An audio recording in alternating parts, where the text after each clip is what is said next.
धीरे बोलो कोई सुन लेगा, कैसे कहेंगे? धीरे बोलो कोई सुन लेगा, speak slowly someone will overhear it. तो यहाँ पे मैंने क्या वर्ड यूज करा है? Someone will overhear it. ठीक है बच्चों, तो ओवरहियर का मतलब क्या होता है बच्चों? To hear somebody's conversation without any intention. अगर आपने ऐसा जानबूझ करके नहीं सुनी है उनकी conversation, when you unintentionally listen to somebody's conversation, तो आपने उसको क्या करा? आपने उसको ओवरहियर करा। ठीक है, और जो जानबूझ करके करते हैं ना, उसके लिए वर्ड अलग है, वो भी हम बाद में डिस्कस करेंगे। ठीक है, तो ओवरहियर का मतलब क्या हो गया? किसी की बात सुन लेना। आपने इसलिए सुनी, हो सकता है that the person speaking was so loud और you were quite nearby. ठीक है, अब देखो, जैसे मैंने बोला कि ये सुन लिया जाएगा, पैसिव कैसे बनेंगे? It will be overheard, don't talk so loud. It will be overheard, don't talk so loud. ये बच्चों इसका सेकंड फॉर्म भी यही है, थर्ड भी है, यहाँ पे ये थर्ड है, पैसिव सेंटेंस बना। ठीक है, इट विल बी ओवरहर्ड। अच्छा, अब एक सेंटेंस देखना, मैंने ना उनकी बात सुन ली थी, I overheard their conversation.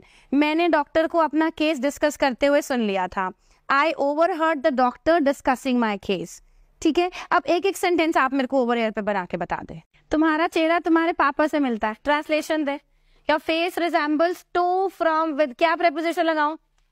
Your face resembles, your face resembles, क्या प्रेपोजिशन आएगी बच्चों? कोई प्रेपोजिशन नहीं आएगी इसके बाद। ठीक है, your face resembles your father. Resemble के बाद प्रेपोजिशन नहीं लगानी है, और रिजेंबल का मतलब क्या होता है? To look like. ठीक है, सेंटेंस सुनिए, you resemble your father means you look like your father. You both resemble each other, मतलब तुम दोनों एक दूसरे से मिलते हो, और प्रेपोजिशन नहीं देनी है। अच्छा, अभी ये देखिए, अगर इस वर्ड से हम सेंटेंस बनाए ये वाला, ये क्या हो गया? रिजेंबलेंस। रिजेंबलेंस क्या हो गया? ये नाउन हो गया। ठीक है, अब इससे सेंटेंस सुनो कैसे बनेगा।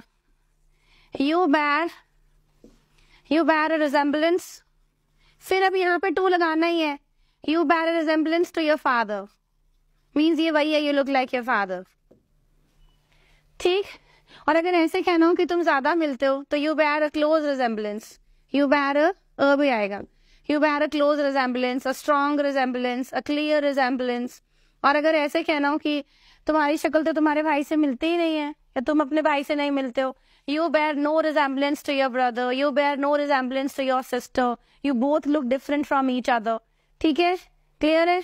हाँ, आज तो मैंने पेट भर के खाना खाया। आप लोगों ने खाना खाया? पहले नहीं बता सकते थे क्या? दोस्तों, अगर आपको किसी से इंग्लिश में पूछना हो, पहले नहीं बता सकते थे क्या, तो इसे कैसे पूछेंगे? चलो सीखते हैं। लेकिन उससे पहले अगर अभी तक हमें फॉलो नहीं किया है तो फटाफट हमें फॉलो कर लो एंड वीडियो को लाइक कर लो। सो इन सारे सेंटेंसेस में हम यूज करेंगे couldn't you have का। चलो एग्जाम्पल्स के थ्रू इसे समझते हैं। पहले नहीं बोल सकते थे क्या? couldn't you have spoken before। दूसरा एग्जाम्पल, पहले नहीं बता सकते थे क्या? couldn't you have told before। अब आप मुझे कमेंट्स में बताओ कि अगर आपको कहना हो तुम पहले नहीं पूछ सकते थे क्या, तो इसे हम कैसे कहेंगे? उतारने को इंग्लिश में टेक ऑफ कहते हैं, पहनने को इंग्लिश में पुट ऑन कहते हैं, उतरने को इंग्लिश में गेट ऑफ कहते हैं, उठाने को इंग्लिश में पिकअप कहते हैं, चढ़ने को इंग्लिश में गेट ऑन कहते हैं।